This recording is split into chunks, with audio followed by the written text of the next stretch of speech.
Silakan duduk Bapak Ibu, Shalom. Oke.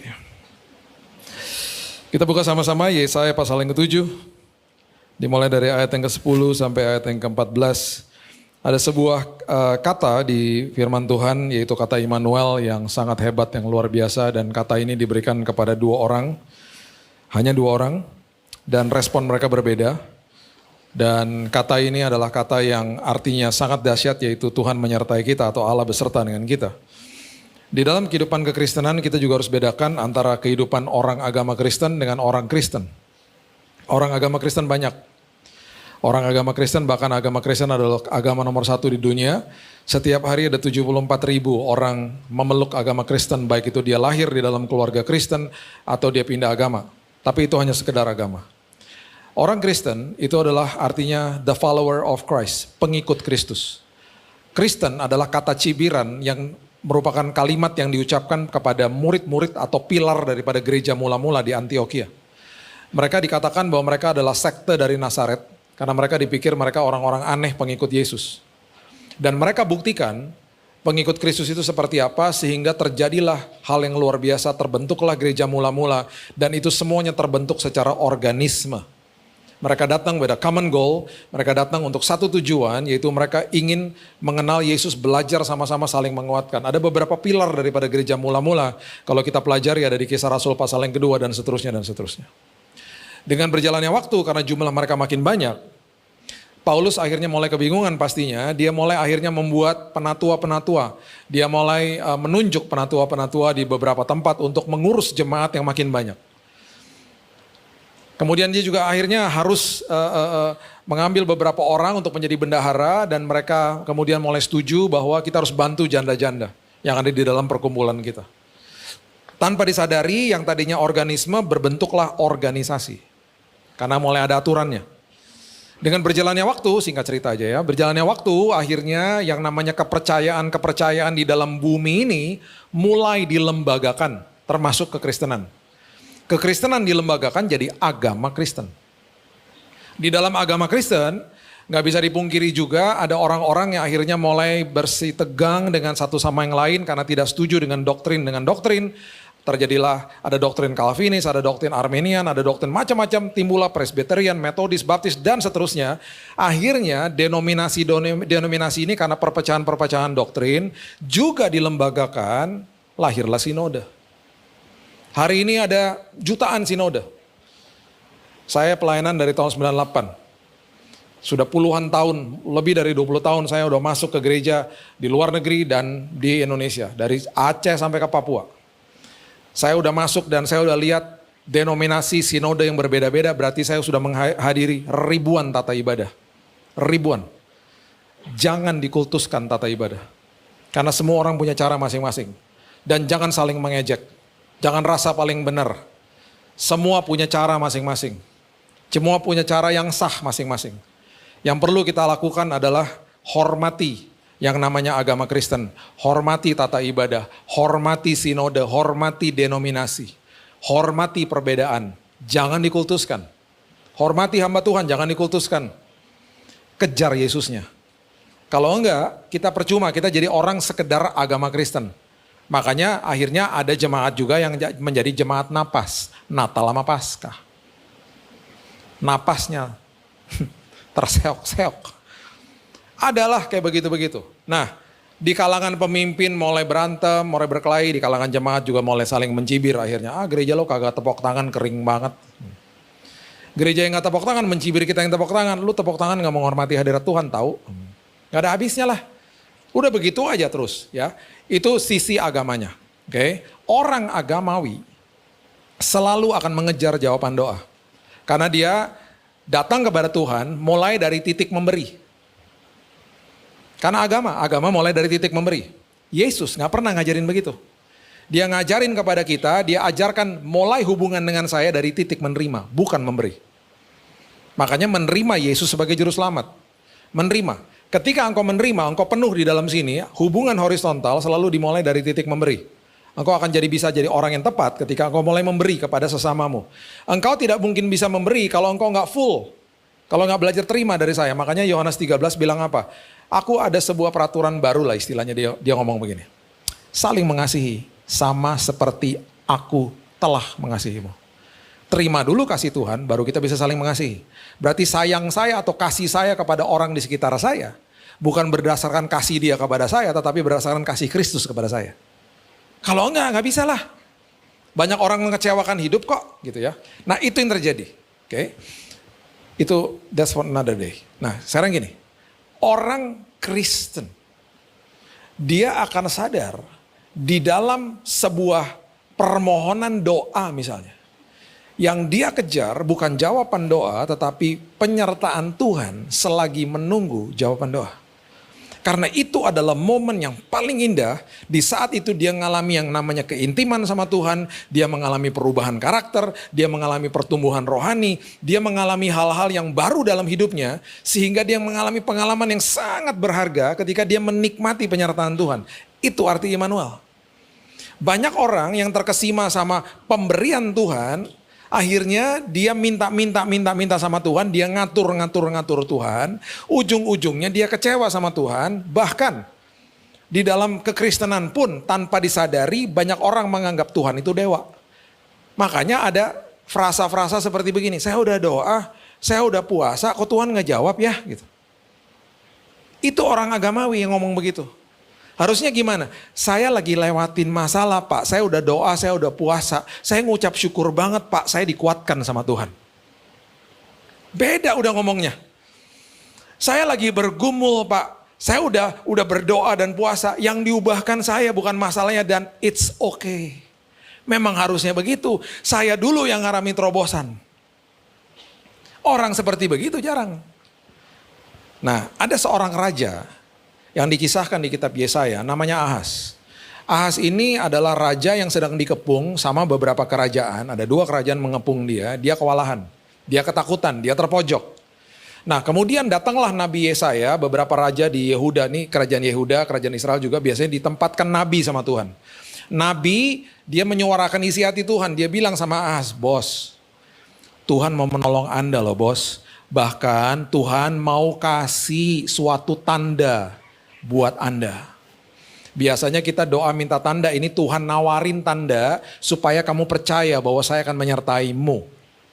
Ini jawaban dia, Yesaya 7 ayat 10. Tuhan melanjutkan firman-Nya kepada Ahaz, katanya mintalah suatu pertanda dari Tuhan Allahmu, biarlah itu sesuatu dari dunia orang mati yang paling bawah atau sesuatu dari tempat tertinggi yang ada di atas. Dikasih tanda, ditawarin mau dikasih tanda. Ahaz gak mau. Ahaz bilang begini, tetapi Ahaz menjawab, aku tidak mau meminta dan aku tidak mau mencobai Tuhan. Dengan kata lain, saya nggak mau ngerepotin Tuhan. Kenapa dia ngomong begitu? Karena rupanya ada Raja Asyur yang merupakan kerajaan yang sangat adidaya saat itu dengan prajurit yang begitu banyak nawarin bantuan. Lu dikepung, lu sama gua aja. Ya diterima lah sama dia. Karena Tuhan dia nggak bisa lihat. Yang ini dia bisa lihat, yang udah pasti-pasti aja lah. Makanya pertolongan Tuhan ditolak, penyertaan Tuhan ditolak. Saya mau cepat-cepat aja dapat jawabannya. Ini orang udah jelas-jelas mau nolong saya. Udah dia aja lah. Terus ya saya bilang begini ayat 13. Baiklah dengarkan hai keluarga Daud, karena dia keturunan Daud. Belum cukupkah kamu melelahkan orang, sehingga kamu melelahkan Allahku juga. Melelahkan orang tuh gini loh. Ngambil keputusan di luar kehendak Tuhan. Orang di sekitar kita pasti dirugikan. Oh nggak apa-apa Pak, saya berbuat dosa, saya nggak ngeruin orang. Nggak mungkin. Gak mungkin. Ujung-ujungnya pasti orang lain akan dipengaruhi sama perbuatan kita. Gak mungkin. Kita hidup berkomunal soalnya. Sampai kapanpun dosa pasti akan merugikan orang di sekitar kita. Selalu gitu. Terus kemudian dikatakan begini, nanti kamu melelahkan Allah juga, bukan secara melelahkan Allah. Ujung-ujungnya kalau kamu mentok juga, kamu balik lagi ke Tuhan. Makanya jangan tunda ketaatan. Udah tahu di depan kamu ada U-turn, balik dong. Enggak, di depan juga ada putar balik depan aja. Oke, mau di depan putar balik juga sama aja sih sebenarnya menurut pikiran dia. Tetapi apa? Rugi waktu, rugi tenaga.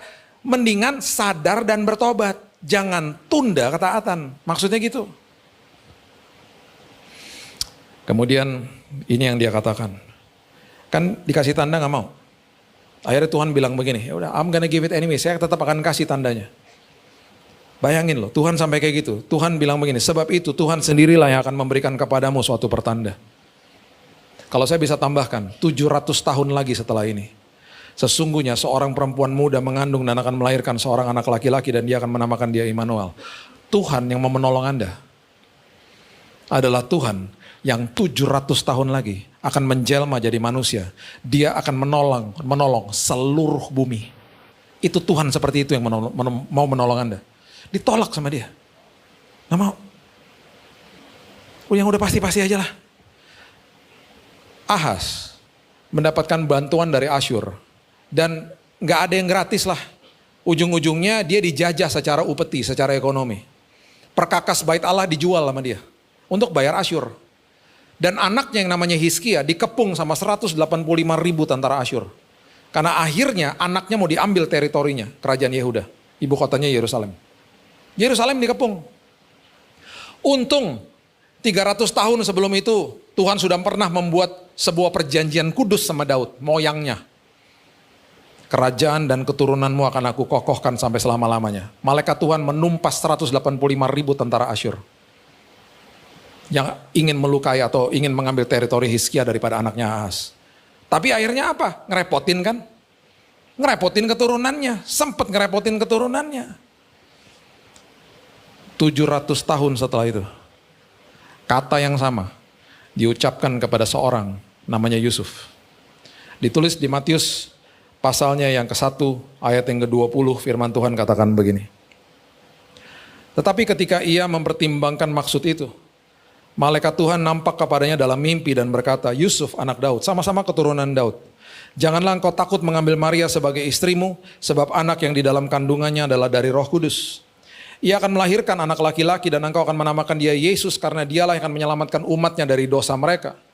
Hal itu terjadi supaya genaplah yang difirmankan Tuhan oleh Nabi, kalau saya bisa tambahkan 700 tahun sebelum ini, kepada Raja Ahaz yang tidak mau percaya.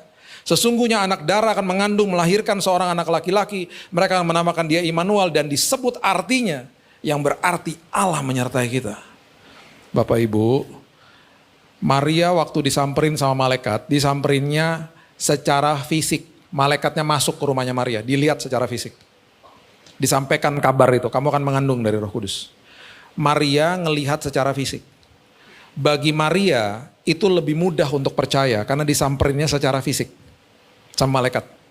Dan dia masih ada waktu untuk merenung di rumahnya Elizabeth. Yusuf enggak, disamperinnya di mimpi. Dan kita juga perlu mengerti ya, pikiran manusia dan pendapat persepsi manusia dari dulu sampai sekarang sama aja. Bisa bayangin nggak punya teman yang udah tunangan, terus kita ngomong sama teman kita, bro, tunangan lo hamil ya? Itu perutnya makin gede. Terus teman kita dengan nyantai ngomong gini, iya tapi bukan dari gua. Sambil senyum gini. Dari siapa? Lo kok tenang aja? Dari Roh Kudus. Doain ya biar semuanya aman-aman aja. Kita mau ngomong apa? Lu kenapa agak lainnya sekarang lu ya? Lu udah cek jiwa lu gak sih gitu? Kita akan mikir dia gila atau kita mikir dia bohong, sesederhana itu. Plus Yusuf saat itu berhadapan sama yang namanya Talmud atau hukum Taurat yang akan bisa merajam Maria kalau ketahuan dia hamil. Karena pertunangan itu sakral. Disahkannya di sinagog. Di rumah ibadat namanya. Untung ada penjajahan Romawi yang saat itu menganut prinsip namanya Pax Romana. Artinya apa? Udahlah damai-damai aja. Lu jangan ngerajam-ngerajam orang, lu jangan-jangan. Agak ketolong sama itu. Karena mereka dijajah Roma. Jadi gak mudah bagi Yusuf untuk bilang, yes aku percaya Tuhan. Jadi gini levelnya. Level yang paling bawah adalah levelnya si Ahaz. Nggak lihat, nggak percaya. Ini semua manusiawi nih level-levelnya. Nggak lihat, nggak percaya. Level di atasnya udah lihat, memilih untuk tidak mau percaya.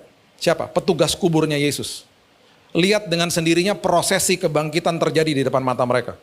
Mereka kabur ke mahkamah agama.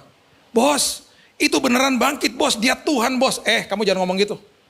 Bilang aja tubuhnya dicuri sama murid-muridnya. Kebohongan itu tersiar sampai hari ini. Makanya gak sampai 5% percaya Yesus di Israel. Udah lihat, gak percaya. Level yang di atasnya lagi. Setelah akhirnya dia lihat, Baru dia percaya. Siapa? Thomas. Coba lihat. Yohanes pasal yang ke-20, ayat yang ke-29. Firman Tuhan katakan begini. Yohanes pasal yang ke-20 ayat 29. Kata Yesus kepadanya, karena engkau telah melihat aku, maka engkau percaya tuh. Ini semuanya manusiawi, nggak lihat, nggak percaya. Udah lihat, nggak percaya juga, ngel. Ya, manusiawi lah semua nih. Lihat baru percaya, ya manusiawi juga. Yesus kemudian mengatakan sesuatu level yang paling tinggi. Yang sekarang sedang terjadi sama hidup kita semuanya. Dia katakan begini, berbahagialah mereka yang tidak melihat namun percaya. Siapa? Saudara dan saya. Gak lihat namun percaya. Berbahagialah itu adalah makarios. Bahasa aslinya adalah blessed are you. Diberkatilah engkau. Dengan kata lain, ketika engkau justru ngelihat Tuhan hari ini secara fisik. Dan engkau nyatakan engkau percaya, kuasaku aku nyatakan dalam hidupmu. Pertolonganku aku nyatakan dalam hidupmu. Supaya engkau bisa bersaksi dan bisa kasih tahu sama dunia bahwa aku memiliki kemuliaan Tuhan di dalam sini. Sehingga dunia percaya siapa aku. Saya berjalan di lantai 8 di Singapore General Hospital waktu saya kena kanker. Yang saya lihat orang mati, orang menjerit. Tiap hari saya lihat itu. Di sebelah kamar saya orang kena kanker paru-paru, batuk 24 jam gak ada berhentinya. Sampai saya tumpang tangan, saya dengernya juga capek. Tuhan, kasihan nama dia Tuhan. Saya tuh sampai kasihan banget Tuhan. Apa rasanya coba batuk gak bisa stop. Tuhan jamah Tuhan, aku pegang nih temboknya. Besok paginya gak kedengeran. Saya tanya sama suster, udah membaik ya suster? Enggak pak, jam 5 tadi meninggal. Saya gak berani doain orang habis itu. Istri saya bilang itu di depan ada yang sakit, udah suruh doa sendiri aja. Ini sebelah gue doain mati, gak mau. Itu yang saya lewatin. Setelah 1 bulan terapi jalan, karena saya udah gak jalan-jalan tuh. Jalan di lorong di rumah itu kan lantai kemo. Suster yang nolongin saya keluar dari kamar sambil pegangin perut. What happened? Apa yang terjadi? Saya ditendang sama pasien. Kenapa? Dia meronta-ronta, dia lagi buka jendela pak. Dia mau loncat dari lantai 8 mau bunuh diri. Sampai diborgol di tempat tidur. Saya lihat Tuhan. Secara fisik, no. Saya dengar firman-Nya. Dan saya bilang gini sama Tuhan, kan engkau katakan Tuhan, simpan firman-Mu di dalam lubuk hatiku. Karena itu sumber daripada kehidupan dan kesembuhan. Itu aku akan lakukan Tuhan. Terus saya bisa lihat ujung perjalanan saya, nggak bisa. Firman Tuhan kan pelita, bukan lampu sorot, ayo. Mana kelihatan ujungnya? Yang kelihatan kayak begitu kok di depan saya. Saya bilang Tuhan, engkau katakan saya adalah orang yang diberkati, walaupun saya nggak lihat, namun saya percaya. I believe in you. Aku percaya Tuhan. Bapak Ibu, Thomas dan semua murid-murid Yesus, mereka menggegerkan dunia dengan Injil. Mereka menjungkir balikan dunia dengan Injil. Semua mati martir, kecuali Yohanes. Matius mati di Afrika. Makanya benua Afrika udah hampir 65% sekarang udah percaya Yesus. Dirajam, kepalanya digebukin sampai mati, sampai bonyok, sampai hancur kepalanya. Itu Matius. Thomas, dia ke India. Dia dibunuh di India. Maaf ya, dikeluarin isi perutnya. Sama penyembah-penyembah berhala di India. Bapak Ibu tahu nggak? Kuburnya dia tuh masih ada. Di kota namanya Madras. Yang hari ini kita kenal kota itu namanya Chennai. Kalau Bapak Ibu ke kota Chennai, masuk ke wilayah namanya Milapore, di situ ada kuburnya Thomas, Saint Thomas, kuburnya di situ.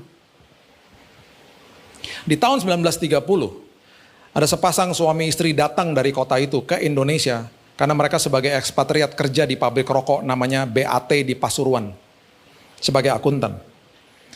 Mereka datang ke sini, mereka orang Kristen. Kemudian mereka mulai punya anak di Indonesia.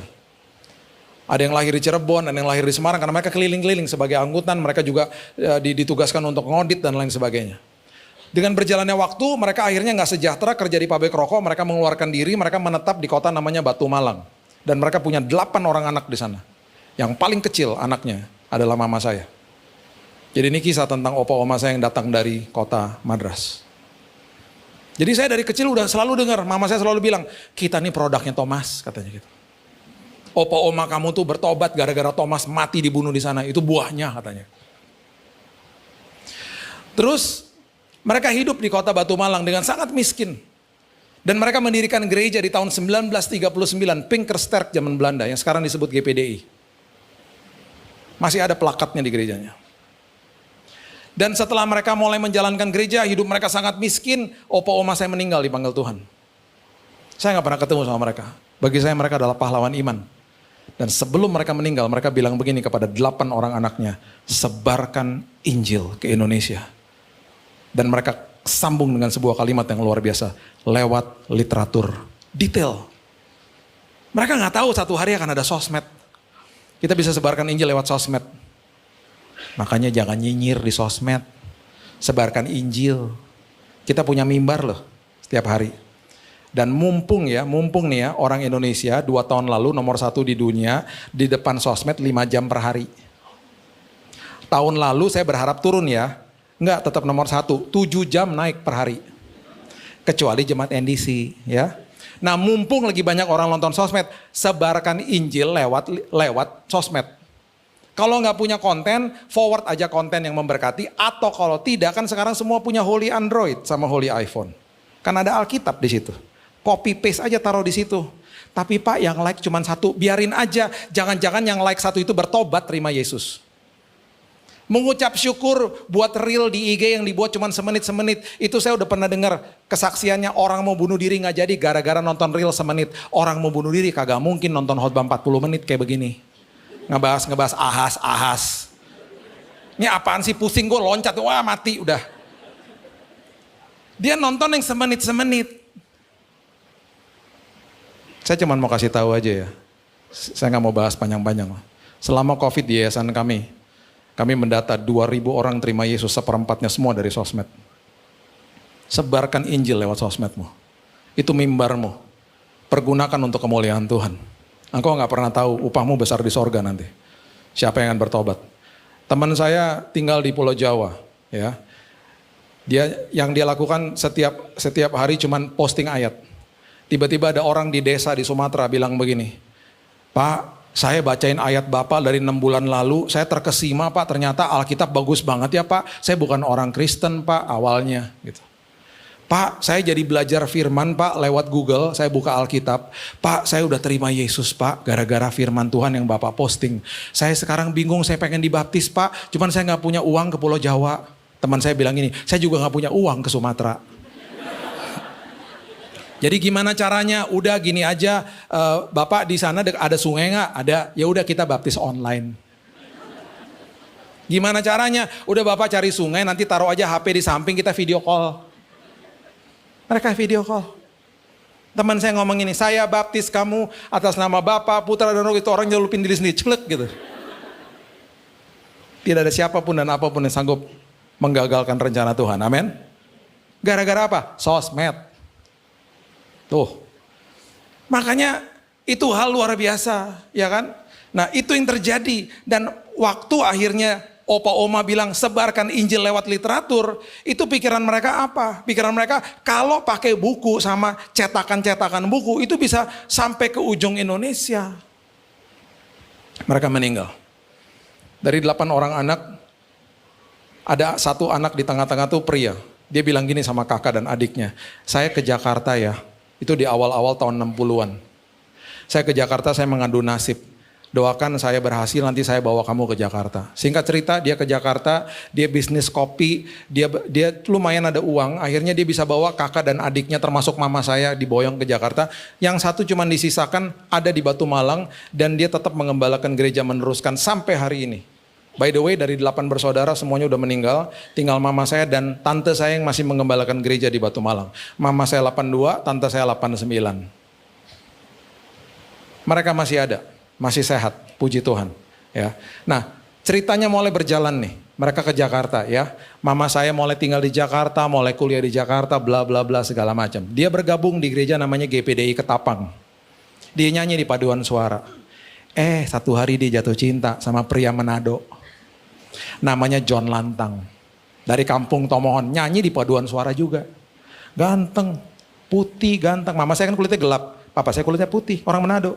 Lihat-lihatan, jatuh cinta, menikah, jadilah saya. Papa saya kan masuk ke dalam keluarga. Kan ada bisnis kopi di situ. Ikutan bisnis kopi. Jadi setiap hari saya ngeliatin mereka ngepakin kopi lah, ngirimin sampel kopi lah. Makanya saya suka kopi. Gara-gara itu semuanya. Nah, terus mama saya kalau doa malam nih ya selalu gini. Tuhan berkati usaha kopinya supaya kami bisa menyebarkan Injil. Itu udah jadi doa setiap hari. Tahun 67 mereka membuat atau membuka yayasan namanya Immanuel. Keluarga besar. Karena mereka bilang gini, selama ini Tuhan yang menyertai kita. Mereka buka tempat itu di Megaria yang sekarang di Metropol Jakarta Pusat, kalau pernah ke situ di daerah Menteng. Mereka buka toko kecil di situ. Sebelahnya Metropol, kalau Bapak Ibu tahu ada gereja namanya Gereja Isalmas. Itu dulu rumah saya di situ. Jadi kita besar di situ. Dan waktu mereka mendirikan toko buku Immanuel, mereka buka penerbitan, mereka mulai cetak buku, mereka mulai sebar-sebarin bukunya. Tapi nggak bisa banyak, karena juga terbatas. Karena dari buka toko buku kan nggak ada profitnya. Jadi usaha kopi yang bantu pelayanan. Tapi karena keluarga besar ya pas-pasan lah. Jadi didoain terus. Tahun 71. Tiba-tiba di kantor kopi yang kantornya di rumah. Tiba-tiba ada telex masuk. Adik-adik yang aku kasihi dalam Kristus Yesus. Kalau engkau tidak mengerti telex, bukalah Google nanti ya. Karena saya juga nggak mau jelasin, ribet. Adalah dulu namanya mesin telex ya. Itu kayak mesin tik. Dan kita dapat berita dari luar kayak komputer. Terus dia ngetik sendiri tau gak? Terus kalau ngadat salurannya kita berhenti, kita nungguinnya gini. Ya elah nanggung banget sini terus. Baru satu baris tuh. Ntar nyambung lagi ke baris berikutnya gitu. Itu telex namanya. Kita dapat telex tahun 71. Dari sebuah gerai kopi di Amerika. Gerai kopinya ngomong begini. Kirimin dong kami kopi sampel Sumatera dari Indonesia. Karena kami mau jual di toko kami katanya gitu. Jadi saya nggak pernah lupa tuh, papa saya pagi-pagi bangun, dia menyiapkan kopi mau dikirim ke Amerika. Saya tanya gini, mau dikirim kemana Pak? Ke Amerika. Di mana tuh Amerika? Nggak tahu, jauh katanya. Itu tahun 71. Tua juga gue, udah lahir tahun 71. Udah saya nggak ngikutin lagi. Beberapa bulan, mungkin 6 bulan lah setelah itu ya, tiba-tiba ada truk segede-gede bagong di depan rumah, gede banget truknya. Sahabat ditutupin terpal, saya tanya sama mama, itu apaan sih mah? Isinya buku katanya, sama traktat. Lah katanya gak ada duit. Lah itu yang papa kirim kopi, itu mereka suka kopi Sumateranya, makanya mereka kirim cek berupa dolar. Jadi kita udah konversi ke rupiah, kita cetakin buku. Puji Tuhan kita sekarang mau kirim ke desa-desa katanya gitu. Wow luar biasa. Bapak Ibu tahu, gerai kopi itu sekarang menjadi sangat besar. Namanya Starbucks. Dan itu kalau Bapak Ibu lihat di Wikipedia di mana-mana, mereka berdiri tahun 71. Dan itu gerai kopi yang pertama yang ada di Jalan Pike Place di Seattle, yang pernah ke Seattle pasti tahu. Saya mampir ke toko itu berkali-kali. Di toko Starbucks yang pertama itu orang ngantri Bapak Ibu. Karena tempatnya kecil. Logonya masih logo tahun 71, warnanya coklat, masih ada sampai sekarang. Jadi orang ngantri, mau foto di dalam situ, mau selfie. Beli kopi, terus beli gelasnya, tulisannya the first Starbucks store. Begini, selfie kopi keluar. Gitu terus, tiap hari tuh. Jadi ajang tempat turis lah. Saya kenal sama GM-nya, berkali-kali ketemu sama dia kalau ke sana. Karena dulu mertua saya tinggal di Vancouver, tinggal 2 jam ke bawah ke Seattle. Saya ketemu sama dia bilang ini, sayangnya telexnya udah gak ada. Kalau gak ada itu kita pajang di museumnya Starbucks katanya gitu. Makanya Bapak Ibu kalau ke Starbucks, pasti akan ketemu whole beans. Tulisannya Sumatra Coffee 250 gram. Itu sampel pertama dikirim dari garasi rumah saya. Di tahun 71. Saya cuma mau kasih tahu ini sama kita. Nggak ada HP, nggak ada email, nggak ada internet. Yang ada telex. Kok bisa dia tahu telex kita? Kalau Tuhan menyertai kita, Tuhan akan pertemukan kita dengan orang yang tepat, dengan kesempatan yang tepat untuk membawa kepada tujuan yang tepat. Itulah Allah Immanuel. Karena nggak ada yang bisa batasin Tuhan, nggak ada. Saya merinding berapa bulan lalu saya ada meeting di Metropol. Jadi keren sih, karena itu art deco banget ya. Jadi ke sana gedungnya masih udah jadi cagar budaya, ada XX1-nya. Bekas toko Immanuel pertama yang ada di situ. Bapak Ibu tahu sekarang jadi apa? Gerainya Starbucks. Jadi kita sama Starbucks begini nih sebenarnya.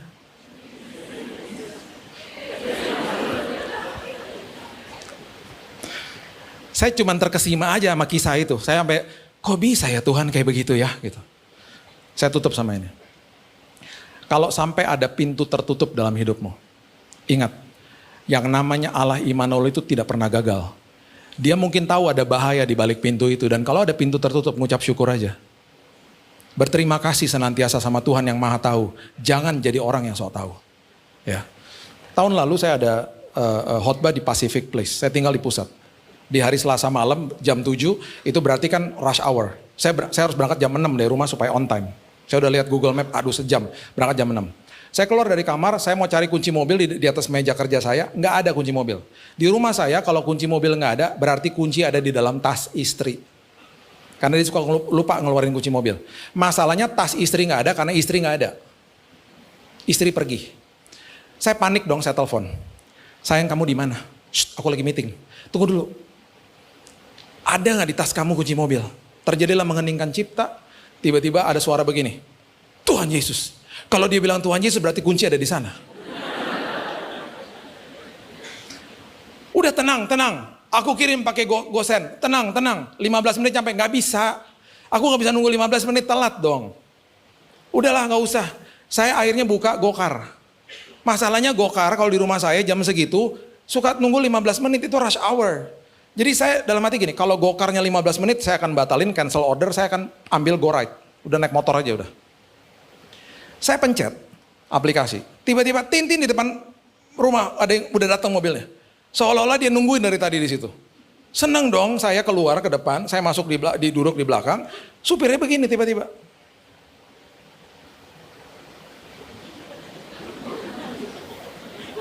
Karena memang saya nggak pakai nama saya.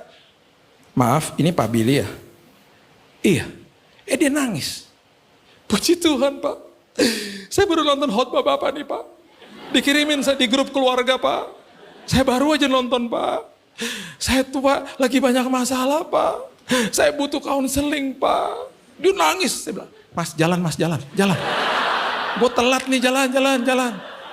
Tapi selama perjalanan bisa konseling Pak. Bu ya udah jalan aja. Konseling tengah jalan oke. Selama perjalanan dikit-dikit lihat belakang dia. Mas lihat depan aja Mas. Mobil nangis gitu. Curhat. Sampai di Pacific Place jam 7 kurang 5. Mas udah turun ke bawah aja. Masih ada waktu 5 menit nih. Kenapa Pak? Kita bisa doa bentar di bawah. Kalau di sini ntar diusir satpam. Udah ke bawah aja. Ntar saya bayarin parkir. Kita ke bawah. Kita doa. Saya senang, dia senang. Wah puji Tuhan ya Pak, kok bisa ya Pak kita dipertemukan Tuhan? Iya. Terus saya nanya sama dia, kok bisa tadi tiba-tiba di depan rumah Pak? Cepet banget. Iya Pak, saya tuh baru dropin ibu-ibu di sebelah rumah Bapak. Pak, di sebelah rumah saya itu rumah mama saya. Mas dropin ibu-ibu yang muda apa yang tua? Yang muda. Kalau yang muda itu istri adik saya, si Jessie tinggal sebelah. Iya dia baru keluar dari mobil tiba-tiba ting sebelah rumah. Bapak yang order. Terus saya juga cerita sisi saya. Iya tadi saya kesel karena kunci mobil dibawa istri. Gak ada kunci serep gitu Pak. Gak ada. Jadi makanya saya pesan. Ih hebat ya Tuhan Pak pertemukan kita. Iya.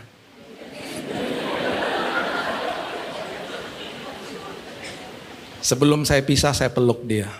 Kita peluk-pelukan. Saya nggak kepikir tuh pagi itu saya akan bangun pagi, sorenya saya akan melukin supir Gokar saya nggak pikir. Tuhan berkati ya Mas, makasih ya Pak gitu. Oh kita saling diberkati. Saya masuk ke tempat ibadah. Istri saya WhatsApp, dia merasa bersalah. Kunci sama dia kan, udah nanti aku yang jemput katanya. Dijemput. Perjalanan pulang saya ceritain masalah ini. Tahu nggak dia ngomong apa? Makanya kalau kunci di dalam tas berarti Tuhan punya maksud. Yalah. Gak gitu juga kali Cari alasan aja. Saya cuma mau kasih ini kekuatan sama kita ya. Terkadang tuh kita ada penundaan lah, ada apalah, jangan marah. Tuhan selalu punya kairos waktu yang tepat buat kita. Karena itu bagian daripada Allah Immanuel. Oke? Saya percaya, kejar penyertaan Tuhan, karena itu paling indah udah. Jangan kejar-kejar jawaban, Tuhan udah siapin jawabannya. Kejar pengalamannya sama Tuhan. Dan hidup kita diubahkan pasti. Amin. Berikan tepuk tangan kita untuk Tuhan kita. Bapak yang baik, terima kasih Tuhan. Mengucap syukur buat hari ini, sore ini. Berterima kasih buat Allah Immanuel yang menyertai kami. Penyertaan Tuhan itu segala-galanya, itu pengalaman yang tidak ada duanya Tuhan. Tuhan sadari kami, supaya selama perjalanan iman kami ini Tuhan, kami sangat menghargai penyertaan Tuhan. Bukan kejar-kejar jawaban, tapi mengejar pengalamannya sama Tuhan. Supaya kami makin sadar bahwa di saat itu justru kami yang diubahkan. Kami belajar sabar, itu sekolah kehidupan. Kami makin mengasihi Tuhan, kami makin mengerti isi hati Tuhan. Bahkan makin mengerti Tuhan, bahwa semuanya terjadi untuk membawa kebaikan bagi kami. Tuhan, apapun yang terjadi, dan kapanpun Tuhan kasih jawabannya, kami begitu tahu Tuhan, begitu pasti, bahwa Tuhan pasti sudah merancangkan yang terbaik buat kami. Terbaik buat kami. Itu sebabnya pengharapan di dalam Engkau tidak pernah mengecewakan Tuhan. Dan kami percaya, kairosnya Tuhan, waktunya Tuhan, itu pasti yang paling tepat. Terima kasih Bapak yang baik, kami serahkan hidup kami, masa depan kami.